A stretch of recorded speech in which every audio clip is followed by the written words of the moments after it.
परमेश्वराय नमो नमः पुष्पाञ्जलि समर्पयामि।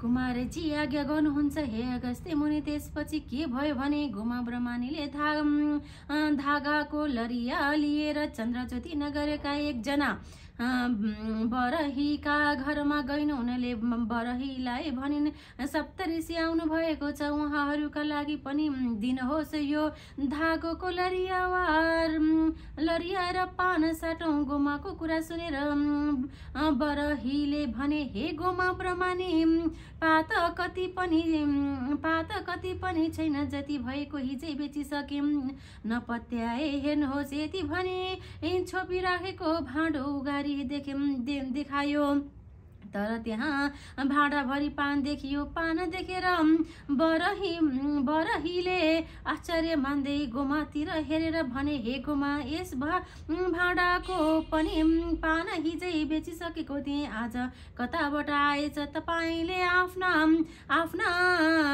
घरमा सप्तऋषि आएका छन्, उनीहरूलाई खाना दिने कुरा गर्दा यस्तो आश्चर्य भयो। तपाईँ धन्य हुनुहुँदो रहेछ। त्यो धागो म लिन्न, यो पान लगेर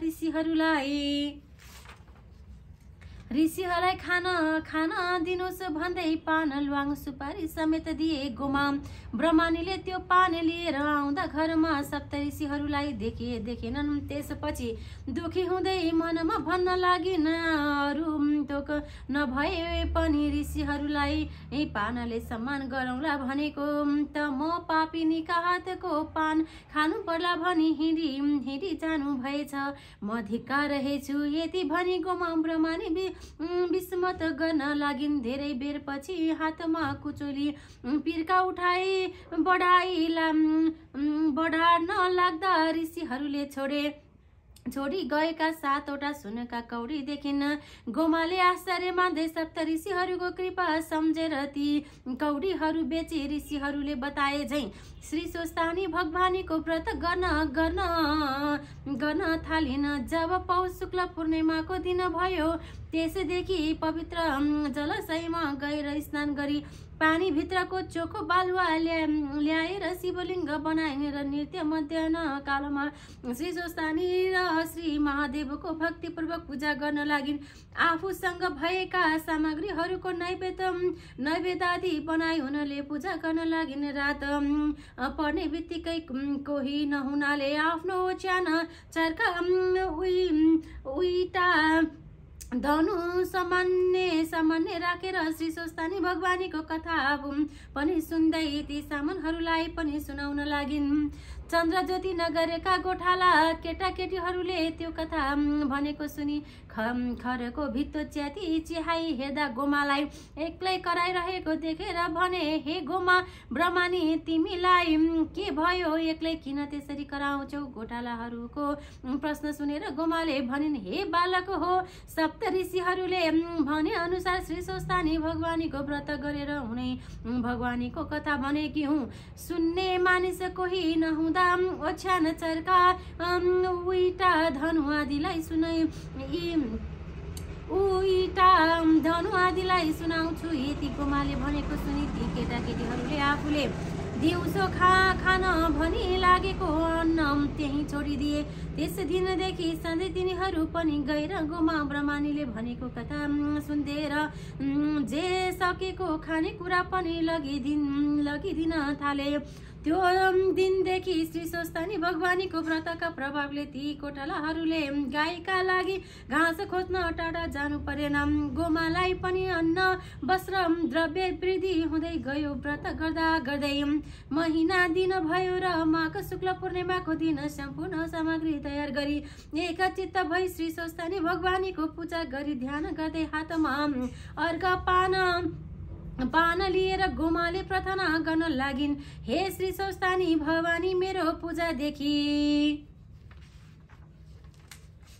सन्तुष्ट भई मलाई दुःखका समुद्रदेखि पार गर्नुहोस्। मेरो पुत्र नमराज आफ्ना बाबुको खबर गर्न गएको चाँडो आइपुगोस्। मलाई श्री महादेवले भिक्षुको रूप भइदिनु भएको श्राप पनि नाश गरिदिनुहोस् र मेरो पुत्र नमराजलाई यस लोकमा सुख सम्पत्ति दिनुहोस्, साथै परलोकमा पनि मोक्ष दिनुहोस्। हजुरको जप ध्यान सधैँ मेरो हृदयमा रहोस्। हे जगदीश्वरी, यो ब्रह्माण्ड संसारका सृष्टि स्थिति संहारका कर्ता ब्रह्मा विष्णु महेश्वर एकै रूप भएकी आदि अन्त्य नभएकी हजुरलाई कोटि कोटि नमस्कार छ।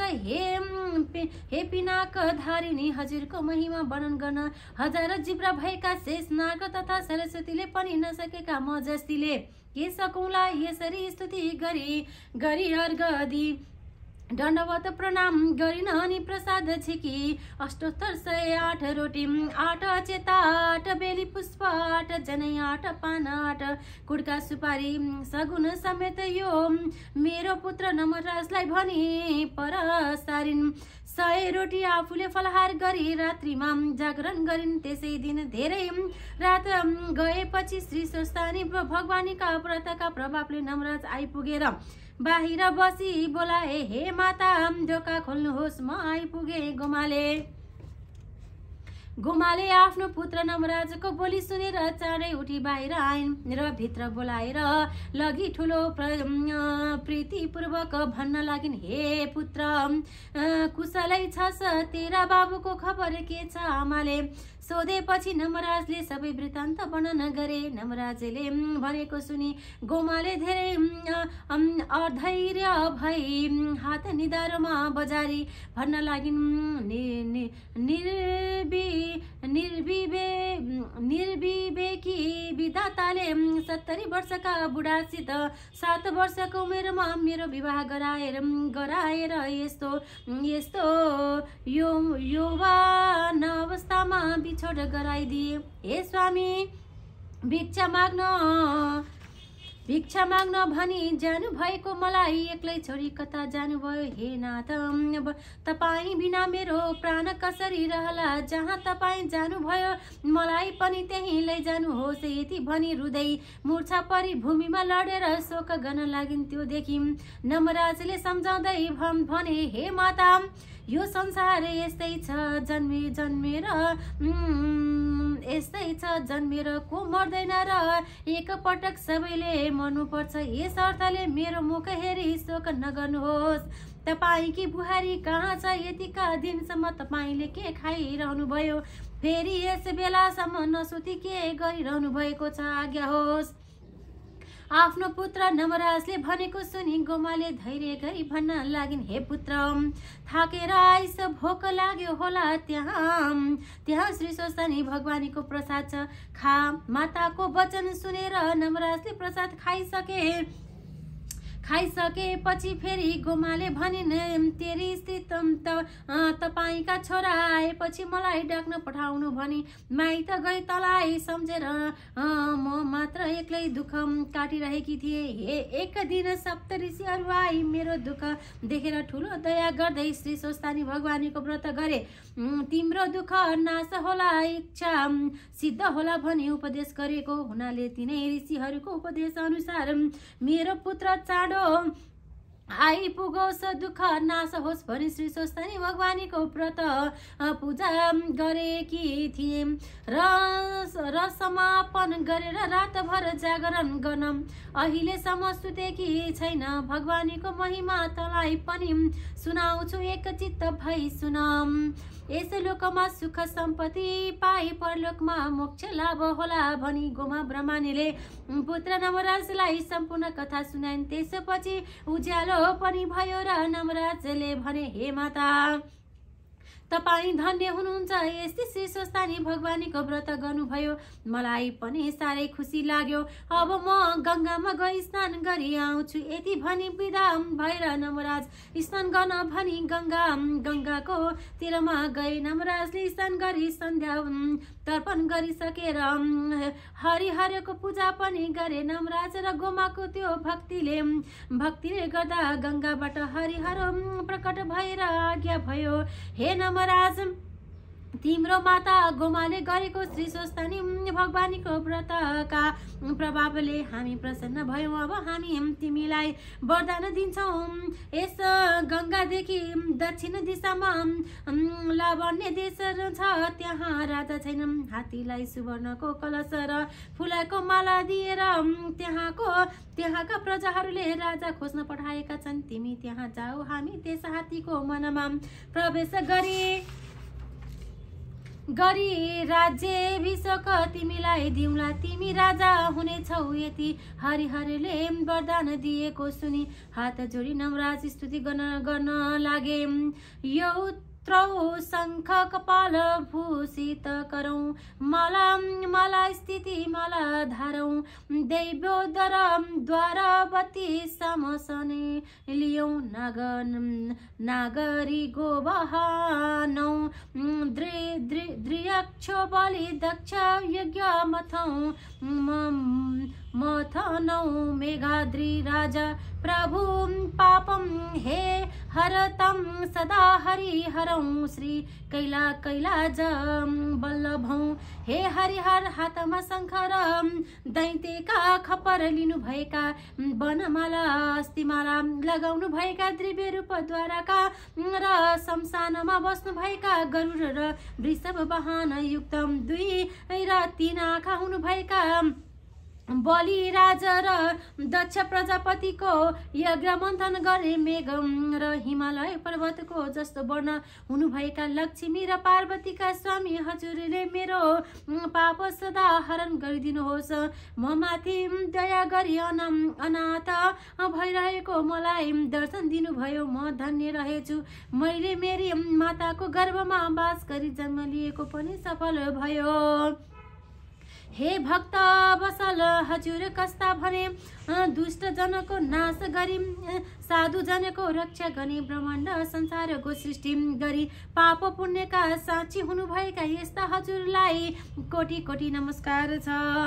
हजुरको महिमा वर्णन गर्न हजार जिब्रा भएका शेष नागको पनि शक्ति छैन। म भने म अरूको के होला।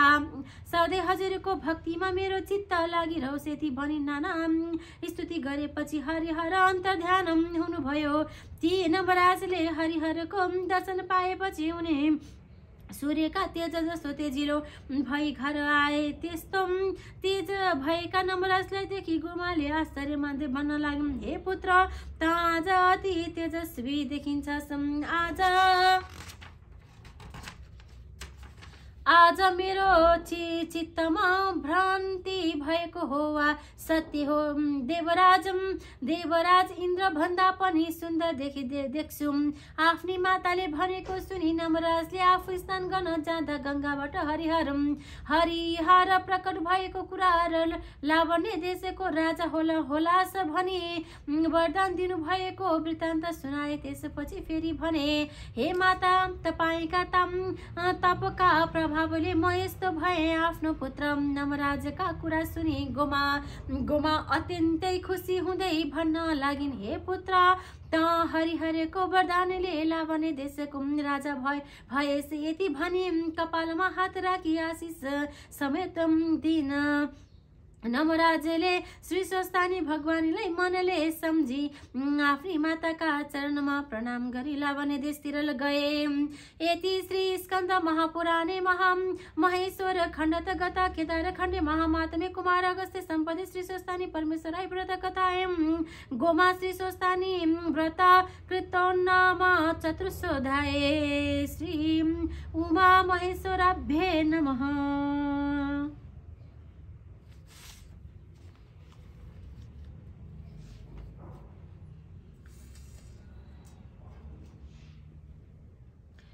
उपनयन्तु मङ्गलम सकल जगत मङ्गलाय श्री मन दिनकर किरण निबोधित नवनल नलिन दल विचनम कृष्ण काले वसन्तु पर्जन्ये पृथिवी सशशालिनी देशस्यं शिवरहितो ब्रह्मण सन्तु निर्भयाम् अपुत्र पुत्रिण सन्तु पुत्रिण सन्तु पौत्रिण निदान साधन सन्तु जीवन्तु शरदं शतं तत्रैव गङ्गा यमुना च तत्र गोदावरी सिन्धु सरस्वती च तीर्थायनि सर्वाणि वसन्ति तत्र यत्र च्युतोदर कथा प्रसङ्गं या कुन्दे दूतो तु सरः धवलाया शुभ्रं वस्त्रवृतां या बिना वरण्ड मण्डितकरां या श्वेताप पदसना या ब्रह्मच्युतो सकरा प्रविधिभिदैव सदा वन्दिता समापातु सरस्वती भगवती निसजहापहा कायेन वाचा मनसेन्द्रियं बुद्ध्यात्मना वानुसकृतं स्वभावतं करोमि एदतं सकलं परस्मै राधा प्रीप्सेति समर्पयामि ततः श्री स्वस्तानि परमेश्वराय नमो नमः।